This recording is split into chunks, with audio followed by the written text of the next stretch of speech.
اس کو اس نظریے سے دیکھ رہے ہیں کہ دراصل اسلام کی جیت ہوئی ہے, ریڈیکل اسلام کی جیت ہوئی. اگر آپ شریعہ کے حساب سے چلیں گے, اگر آپ اسلام کے راستے پر چلیں گے تو آپ دنیا کے کسی بھی طاقت کو ہرا سکتے ہیں. نہیں, یہ خیال غلط ہے کہ یہ شریعہ کی جیت ہے یا شریعہ کا وننگ ہے. امریکہ کی شکست ضرور ہے, اور امریکہ اپنی وجہ سے ہارا ہے. امریکہ نے جان بوجھ کر ہارا. مجھ کو تو یہ لگتا ہے کہ وہ جان بوجھ کر ہارے ہیں, اور انہوں نے جو افغانی فوج تھی اس کو ٹریننگ ہی ایسی دی کہ وہ سرحدوں کی حفاظت نہیں کر سکتے تھے. ان کو کمبیٹ فائٹنگ کی انہوں نے ٹریننگ دی, اور کمبیٹ فائٹنگ جو ہے وہ ایک دوسرے سے اگر آتنکوادی حملہ کریں تو اس میں تو کام آ سکتی ہے, لیکن جس طریقے سے ہتھیار ڈالے افغانستان کی فوجوں نے, اس سے یہ بات سمجھ میں آئی کہ امریکہ ان کو ٹرین نہیں کر سکا اس وارفیئر کے لیے کہ جو ملکوں کی سرحدوں کی حفاظت کرنے کے لیے ہوتے ہیں. تو یہاں پر امریکہ کی شکست ہوئی ہے, اور کچھ لوگ اس وجہ سے بھی خوش ہیں کہ امریکہ ہارا ہے, لیکن اصل معاملہ یہ ہے کہ جو طالبان اس وقت خوشی منا رہے ہیں وہ امریکہ کو ہرانے کے نہیں. ان کو لگتا ہے کہ وہ شریعت قائم کرنے والے ہیں, اور وہ شریعت, ان کی شریعت جو ہے وہ دنیا سے نرالی ہے. ان کی شریعت بندوق والی شریعت ہے. ان کی شریعت جو ہے وہ عورتوں کو ڈرانے دھمکانے والی شریعت. وہ کہتے ہیں کہ ہم عورتوں کو اس بار ان پر پابندی نہیں لگائیں گے, اور لیکن اگر وہ شریعت کے دائرے میں رہیں گی تو یہ اس میں لگا ہوا ہے. اب شریعت, طالبان کی شریعت اور جو دوسرے مسلم ملک ہیں ان کی شریعت میں زمین آسمان کا فرق ہے. ترکی کی وہ شریعت نہیں ہے جو طالبان کی شریعت ہے. خود سعودی عرب کی بھی وہ شریعت نہیں ہے. یعنی سعودی عرب میں عورتوں کو نماز پڑھنے کے لیے کعبے میں جانے کی اجازت ہے. کعبے کے صحن میں نماز پڑھ سکتی ہیں, مسجد نبوی میں پڑھ سکتی ہیں, لیکن کیا طالبان الاؤ کریں گے ان کو مسجدوں میں جانے کے لیے؟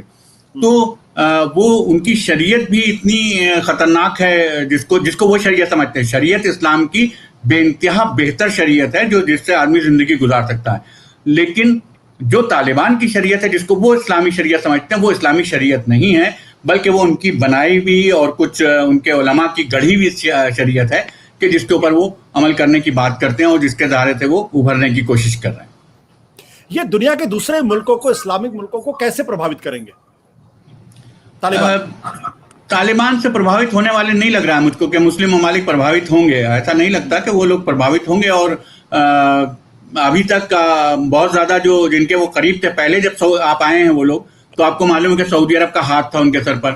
جو 3-4 ملک تھے جنہیں نے ان کو مانیتا دی تھی, اس میں افغانستان, وہ سعودی عرب پہلے نمبر پر تھا. لیکن آج اب کی سے سعودی عرب میں وہ اتساہ نہیں دکھائی پڑ رہا ہے ان کو لے کر, ان کی جیت کو لے کر یا جو کچھ بھی ہے اس بات کو, کیونکہ ایک تو وہ امریکہ جو کہے گا وہ کریں گے, امریکہ کے اشارے پر چلیں گے, جو امریکہ کی رائے ہوگی وہی کریں گے. تو وہ اتنا اتساہ نہیں دکھا رہے کیونکہ پچھلی مرتبہ وہ بھگت چکے ہیں. پچھلی مرتبہ ان کو خود القاعدہ نے کافی نقصان پہنچایا, اندر بھی ان کے حملے ہوئے, خود ان کے یہاں بھی آتنکواد کے کام ہونے لگے. تو ان کو اب معلوم ہے کہ اگر ہم سانپ کو دودھ پلائیں گے تو اس کے نقصانات تو کسی کو بھی ہو سکتے ہیں, ضروری نہیں کہ وہ پڑوسی کو ہی کاٹے. تو یہ چیز ہے, اور وہ سب کے اس وقت جو ہے پوری دنیا دیکھے گی.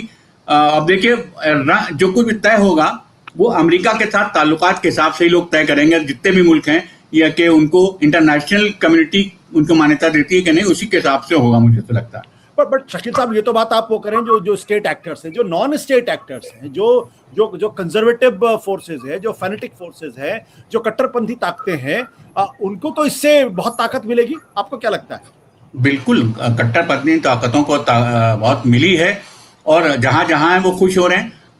یہ دیکھیے کہ یہاں ہندوستان تک میں لوگوں نے اس کی حمایت میں بیان دے دی ہے کہ ہم سوچ نہیں سکتے تھے کبھی. میں نے جو آرٹیکل لکھا اس کے اوپر جو آپ ریئیکشنز لوگوں کے آئے ہیں وہ پڑھیے تو آپ کو حیرت ہوگی کہ مجھے جو گالیاں دی ہیں, یا جس طریقے سے کہ اگر میں طالبان کے خلاف کہہ رہا ہوں اور طالبان کی جو شریعت ہے اس کے خلاف بول رہا ہوں تو مجھے کو کہنے کے لیے کھڑے ہو گئے. تو یہ اس وقت جو ریڈیکلائزیشن ہے پورا, ظاہر بات ہے کہ ہم اس میں یہ امید نہیں کر سکتے کہ وہ ریڈیکلائزیشن زیادہ نہیں ہوگا. وہ بڑھے گا, یقینی طور پر بڑھے گا, کیونکہ ان کو یہ لگ رہا ہے کہ ان کا اسلام جیت گیا جو طالبان کا اسلام ہے. ہمارا اسلام نہیں جیتا, وہ ان کو لگتا ہے کہ وہ طالبان کا اسلام جیت گیا, جو بالکل ایک الگ چیز ہے. بٹ شکیل صاحب آپ کو کیوں گالیاں پڑ رہی, مطلب آپ نے کون سی ایسی بات لکھ دی؟ میں نے طالبان کے خلاف لکھا, میں نے طالبان کے خلاف لکھ دیا تھا. میں نے لکھا تھا کہ طالبان کو امریکہ نے کریٹ کیا, امریکہ نے بھگایا, امریکہ نے بلایا. میں نے یہ بات لکھی تھی, اور میں اس میں کوئی انکار نہیں کر سکتا کہ جب 28 لاکھ کے قریب وہاں پر وہ گئے, شرناردھی گئے ہیں پاکستان میں, تو ان میں جتنے بھی بچے اور نوجوان تھے ان کو سب کو چن لیا تھا CIA نے, اور ان کے لیے پورے مدرسے قائم کروائے تھے, اور اس مدرسے میں اسلام کی تعلیم نہیں دی گئی تھی بلکہ بندوق چلانے کی تعلیم دی گئی تھی, کیسے حملہ کرنا ہے, کیسے رشین فوجوں کے اوپر جانا ہے. تو وہ باتیں لوگوں کو کھلی کہ ہم نے کیوں لکھا ہے یہ سب, وہ تو اسلام کے ماننے والے ہیں, اسلام امریکہ. ہم نے کہا ان کا اسلام جو وہ ہے جو امریکہ کہتا ہے. کل وہ روس سے لڑنے کے لیے کھڑے تھے تو امریکہ نے ان کو بنایا تھا, آج وہ امریکہ کے خلاف لڑ رہے ہیں تو روس ان کی مدد کر رہا ہے. یہ وجہ ہے کہ ان کو کبھی دونوں طرف سے مطلب اسلام کی لڑائی ہے ہی نہیں, وہ تو لڑ ہی رہے ہیں, امریکہ اور روس کے بیچ میں مہرا بنے ہیں. میں نے یہ لکھ دیا تھا کہ وہ مہرا ہیں دونوں کے بیچ کا. تو بہرحال یہ اس لیے مجھ کو بھی گالیاں سننا پڑی. ستیہ ہندی کا ایپ ڈاؤن لوڈ کریں گوگل پلے اسٹور پر.